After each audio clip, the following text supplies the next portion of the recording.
this episode, I get to speak with Alana Dasent, a legal educator, both at the high school and college level. You all know legal education is by far my favorite topic. We speak about what legal studies looks like now and what it's going to look like in the near future. Listen in for more. Need an extra set of hands for a case that requires a little more investigation work? Check out our proud sponsor of Season 3, Affirm Investigative Solutions, where you get the tailored and personal care for your case when you need it most. With over 10 years of experience, Affirm Investigative Solutions makes the process easy. Set up a call, develop a plan, and then execute that plan. Affirm Investigative Solutions, the litigation partner that has your back. Welcome to the Let's Talk Paralegal podcast, Alana. How are you? I'm doing great. Thank you so much for having me back again. I'm so looking forward to this.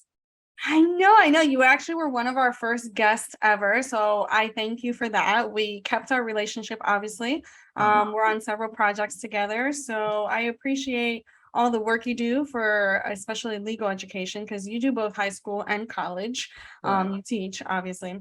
And so I love that you continue to do that, because I feel like regardless where you're at in life, you still need a foundation, right? You still need a foundation in education, and you guys really do provide that. So thank you for all the teachers out there. Thank you for what you do, because I know the pay sometimes is not there, but yet you still do it. So thank you. Appreciate it. Shout out.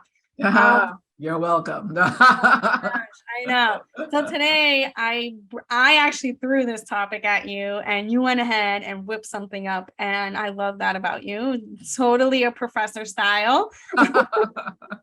No problem. But there are things that were ruminating in my mind. And I said, there's so many things. Let me try to organize my thoughts a little bit. That is mainly for me than for you. You're so funny. You're so funny. And we're going to talk about legal education, right? We're going to talk about the trends, innovative trends, the do's and nots, or what's going on out there, inside and outside the classroom. We're really going to give the people that either have been out of the game or are thinking to come into the game, especially in the education realm, legal education, we're going to give them an idea of what that looks like and what that could look like and what that did look like. So that's really what we're going to go over for the audience out there. And I first want to talk about this high flex access that you were talking about to courses. Yes. I thought that was really interesting. So tell me a little bit about that. Oh my gosh, it's a huge trend now. I just came back from the American Association for Paralegal Education, national organization, and all of the paralegal professors and legal studies professors, bachelor's degree to associate's degree. And I work at Broward College, where we offer an associate in science in paralegal studies. So all my counterparts all over the country come there. And the big trend now that we saw was that what we call high flex.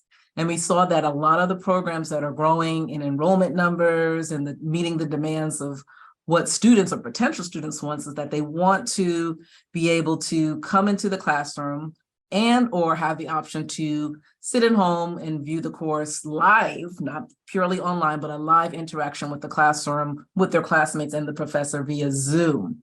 COVID basically gave students all over the country, as we saw, a little bit of a taste of that, right?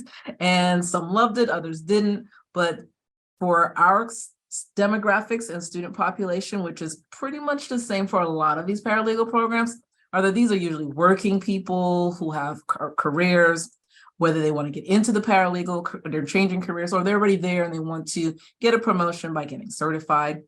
It's hard for them to leave work, fight the traffic, get there on time.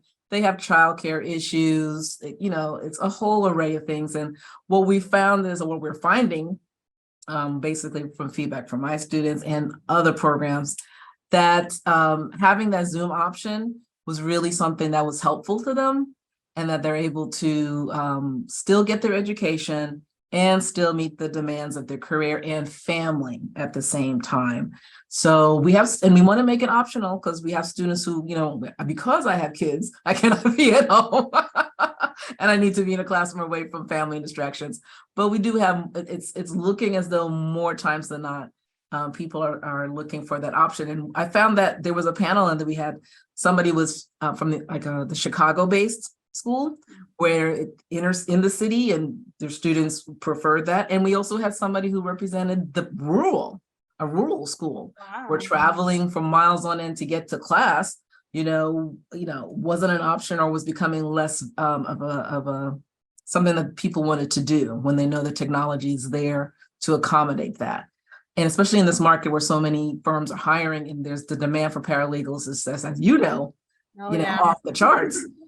People are becoming, is it worth me going to school? Well, maybe I could get a job with or without it, whatever the case may be. So schools have to, are finding that they have to meet the students and the public where they are at this point.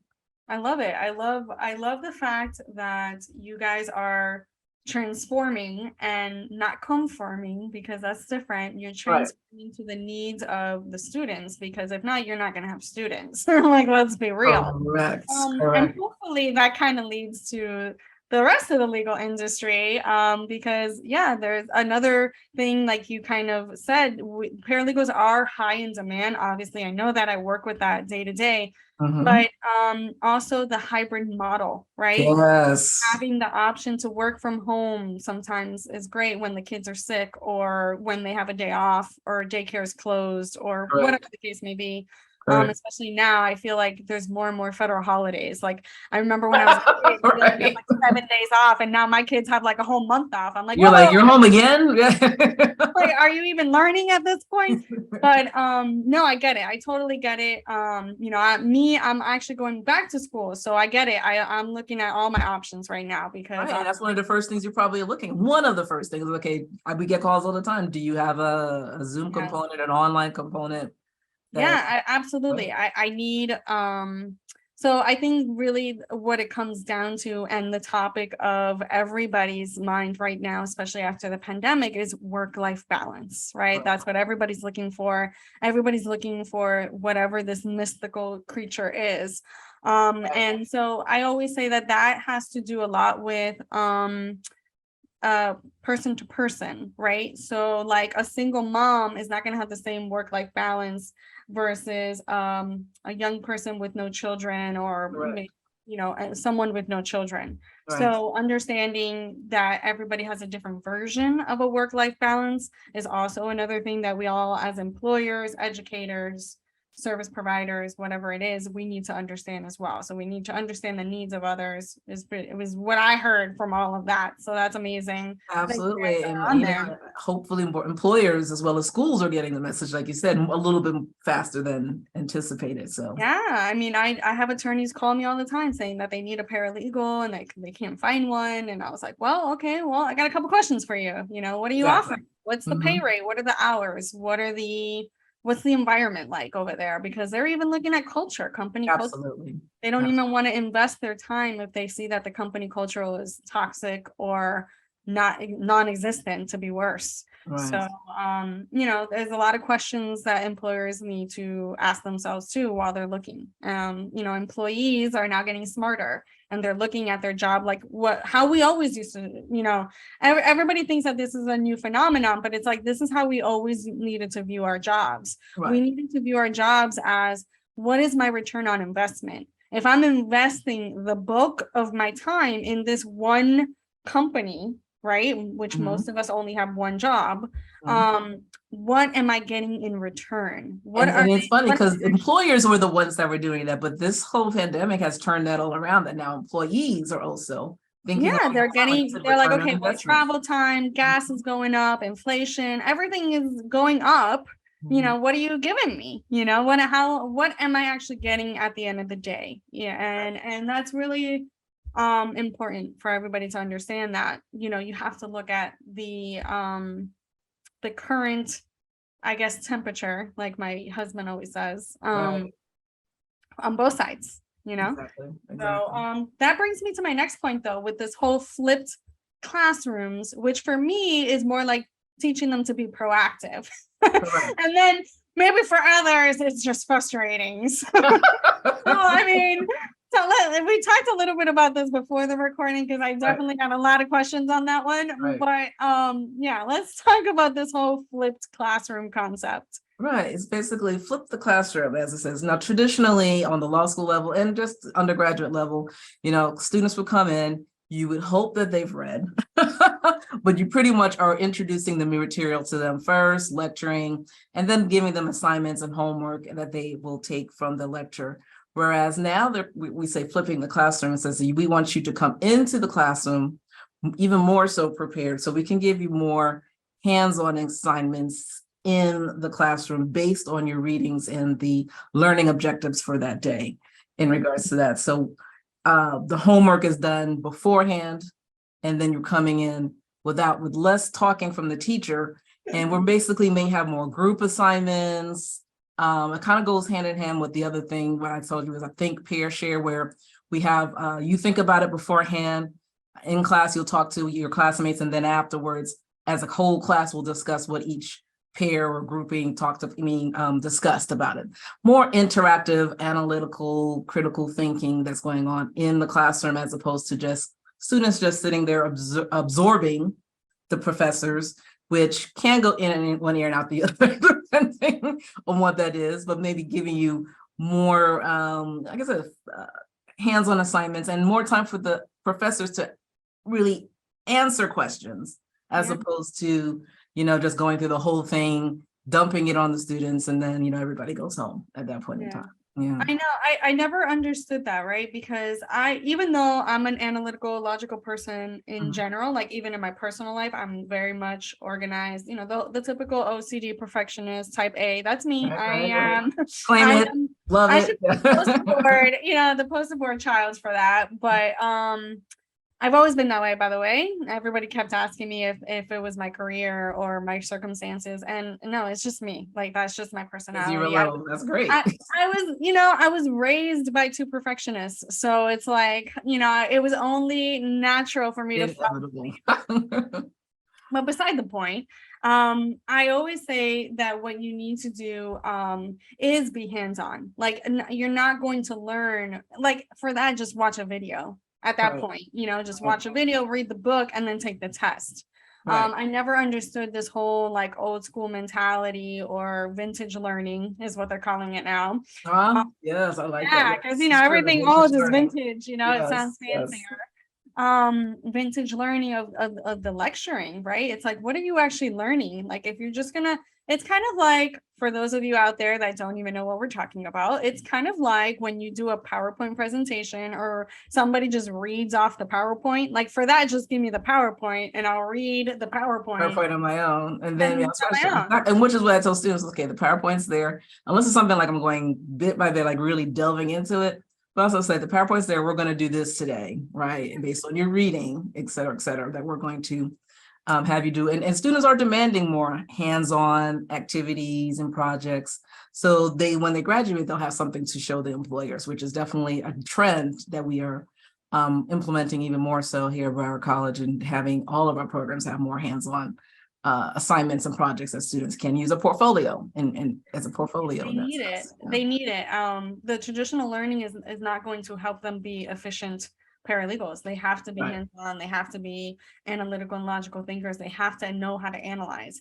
That is what a paralegal does in essence. So that's awesome. So that brings me to my next one about role playing. Right. So you have them role play. Absolutely. I've always been known for role playing in my classroom from day one, but even more so now. I call it Dasent theater. And they're like, oh my God, I have to act. I have to do this. And so just think to the state, attorneys are frustrated actors, paralegals, you guys are right behind us in that sense, right? So this is to get you into the mindset of, actually thinking on your feet and actually feeling what it'd be like on a daily basis to be in the office in regards to customer service, which is a huge thing that attorneys use paralegals in their office. Soft skills is important. We do have a soft skills certification that we offer here at Broward College that our students have to take.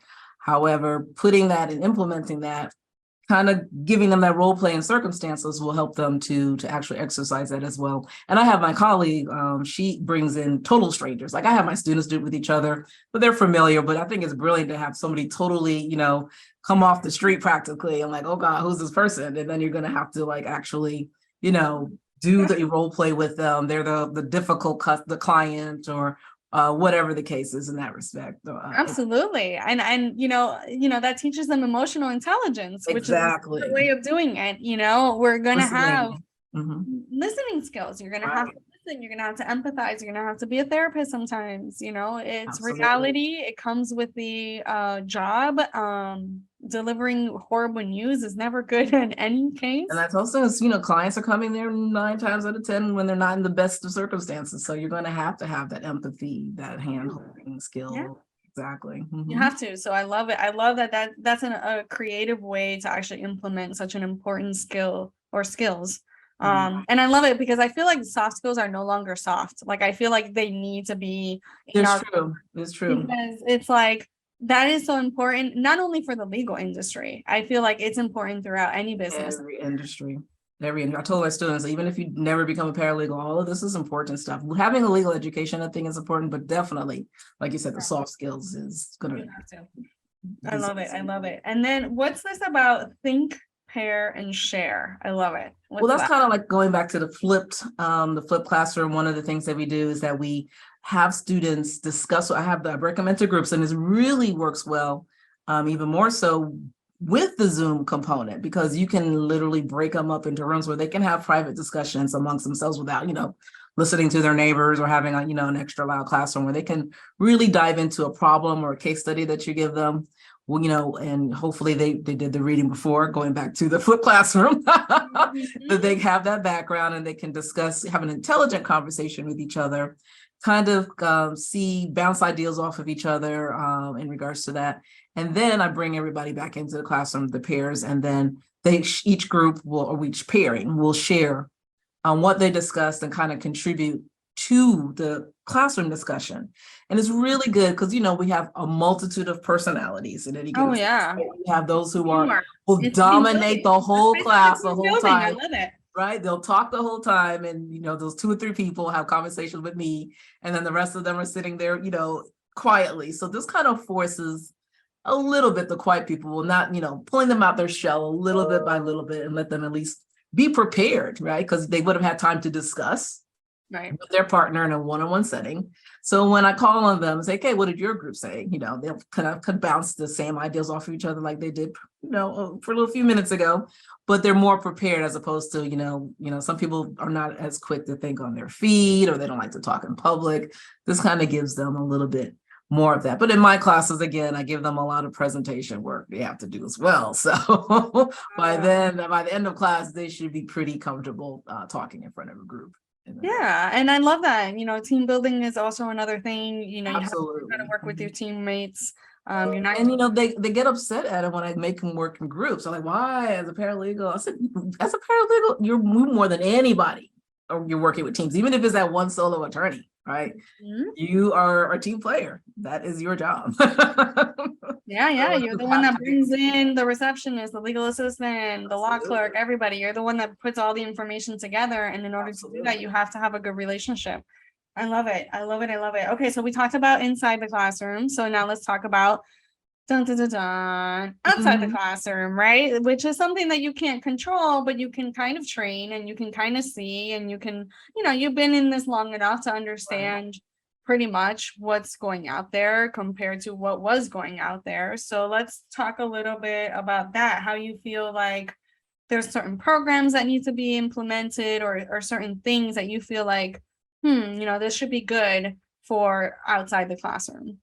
Well, outside the classroom, what we've done recently is in the last 2 years, and you've been one of our mentors. So she's a phenomenal mentor for those of you out there who probably already have her as a mentor, but she's officially a part of our mentoring program at our college. And that's a trend that is growing even more so. It's always been there, but the different programs are trying to institute pairing students with working paralegals so they can, again, have somebody that they can bounce ideas off, get advice, not do their homework. We also help or help them with homework, but basically, career advice, educational advice, even, work-life balance, the whole thing, that they should have somebody there as a part of their network. You're not asking this person for a job immediately, but having them in your network of people that you can rely on in the future is something we think was important. So we do see more and more schools implementing mentoring programs in that sense for paralegals and even for law schools. I see that they're doing that and within law firms. I think they've even gone beyond mentoring. I think they call them sponsorship now, where partners are sponsoring the younger associates coming in and making sure that they're able to get those, billable hours. So not only just get assignments, but also help them with client development. So when it gets to a certain level, they're able to really make partnership tracks. So there are different ways that, senior professionals are trying to give back to the students and to the younger professionals. I love it. I love it. And what is this about seeing more men in your classroom? What's going on there? Are you Oh, wow. female dominated? I mean, I think even more so than ever. Alana, I have no idea what you're talking about. I mean, more so than ever. We were even looking for a male, I think a Hispanic male, to talk on a panel. And we went even outside of our alums. We have some alums, some of them couldn't do, but we went to some of the associations and beyond Steven Sanchez. Even he I was gonna say, poor Steven. Even he could, because he wasn't available. We thought that he was gonna be, oh, we have stage. I'm like, oh, he can't do it. Oh my God, what are we gonna do? And it's I think paralegals in general, because I've talked to male students and some of those who even left the program, they think it's a very female dominated, like nursing, female dominated profession. And I don't know if it's male ego, this is just my interpretation, but they don't like being the second kahuna, I guess, to the attorney. So one student literally told me, well, I'm just thinking I'm just going to go straight to law school, because why would I want to be second in charge when I can be in charge? And I said, okay, that's, but this is a good way for you to gotta love that. If you want to be being a paralegal is a good way to know if you want to be an attorney, instead of investing all that time and money, which comes back to something else that I think you and I talked about briefly, is that I also see a trend with the younger generation, though. So it might be a full circle where they're thinking school loans, debt. A lot of them are rethinking a lot of things, including law school. Like I teach a high school, and although it's a Liga Magna program, I'm going to say maybe a quarter to half at most want to go to law school because they're thinking about debt. Like, I think my time and money could be better spent. Going back to return on investment than becoming a full-fledged lawyer. So some of them would want to become paralegals, and others want to do something else where they know shorter period for school, and making money would probably be just as good, if not better, in some cases. Absolutely. And I love it, because for those, especially for me, because I'm in that category, even though I did, obviously, we all thought about law school. Like paralegals at one point always thought about it, right. Because we always have those attorneys that are like, you'd be a great lawyer. And I still do. Some of my clients even say that you'd be an amazing, I feel like I'm talking to a lawyer at this point. And so it's great. Thank you. It's an amazing compliment. I'm not downing that at all, but for me, just law school, just wasn't my thing. But I did want a higher education. So I'm so happy to see these masters of law coming out and the Juris Masters coming out, because although we don't want the JD, we do want graduate degree, right? And we had to stop at our bachelor's degree. So most of us just have bachelor's or have masters in something else, a master in business or a master in something else.